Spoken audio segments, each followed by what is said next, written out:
Hello everyone, this is going to be a quick tutorial on how to annotate your book bento.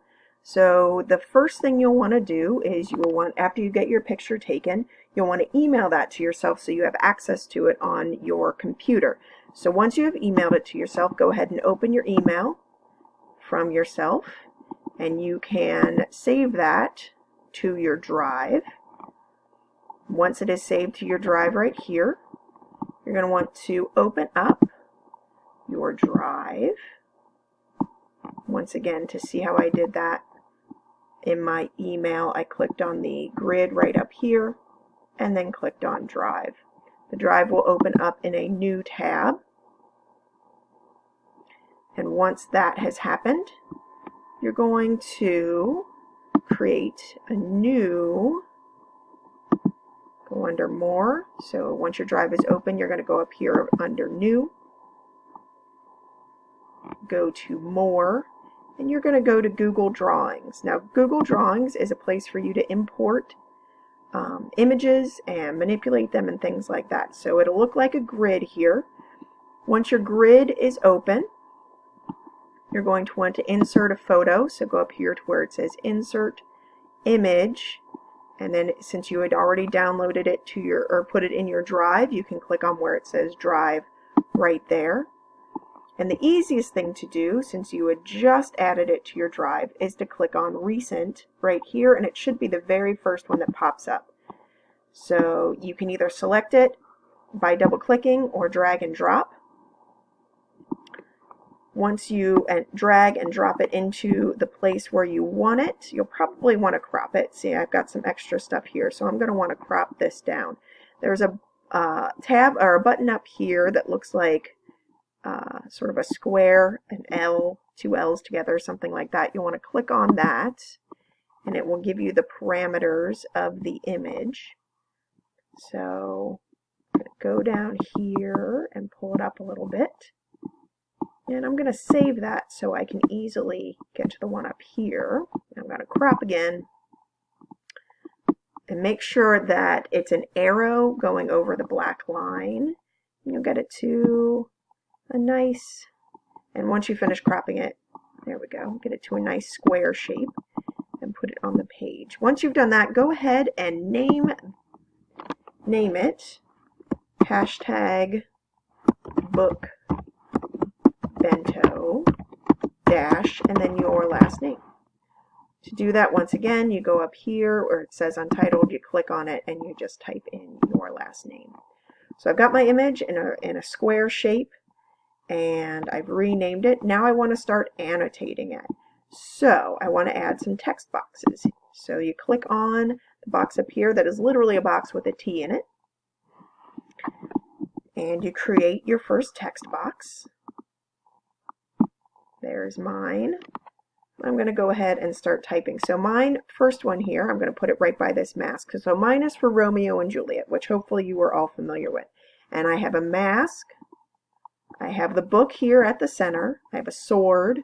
I have a rose. I have a letter from Juliet to Romeo. And I have a bottle of potion. So I'm going to annotate each of these and explain what they have to do with the text. So first, I'm going to start with the mask, and I've included this mask represents the ball at which Romeo and Juliet met. It also represents the mask they wore. I'm actually going to go back and put the mask, put mask in parentheses second time, since it's not an actual mask, it's a metaphorical one. Mask they wore around their families, right? I'm going to make that box a little bit larger. There we go, by clicking on this bottom square, expanding it, and I'm going to fill it with a color so we can see it better against that background. There we go, right? going to move it over a little bit there. Let me. There we go. So I don't lose the mask entirely, and make sure that I'm adjusting it to fill in all of the, or to have all the text, right? So the other thing I'm going to do here, since my boxes are all going to be on the outside, if I have a box over here for text that isn't right next to the image, like so for instance, here's going to be the one for the sword. This sword represents both the fighting between the families and the weapon used by Juliet at the end of the play. Okay, so there's that. Expand it. Okay, now I'm going to add a box over here for the book, and I don't want it to be right over my picture, so I'm going to go ahead and add the box right here. There it is, and I'm going to put an arrow to the object it represents. So once again, to do that, there's a button right up here that says arrow. I click on that, and I can actually choose which type of arrow I want. And when I bring my cursor over here, I'll give me these little purple buttons, and I can sort of make them go to wherever I so choose. There we go. And then once I'm done, if I click back on my cursor symbol right here, it'll let me go back to typing in there. And what I'm going to do here is I'm actually going to add a link to Goodreads, which is a great website if you're looking for books to read or to keep track of the books that you're reading. So if you go on to Goodreads, you can look up Romeo and Juliet, the book that you read, whatever it is. There's mine. Let's get to that page. There we go.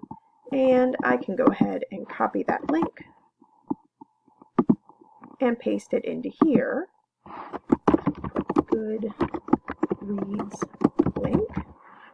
And then if I highlight all of that, I can go up here to the link button and insert that link, copy paste.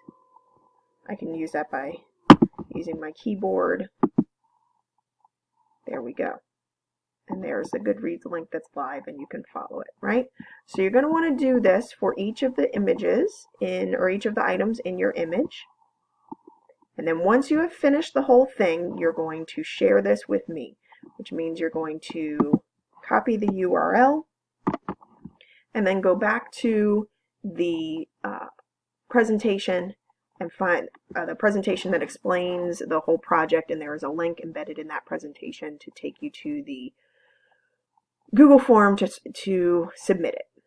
All right, so there you have it. Pretty simple. And if you have any questions, but anyone and any instructor in the classroom should be able to help you with the process. So I hope you enjoyed this, and good luck.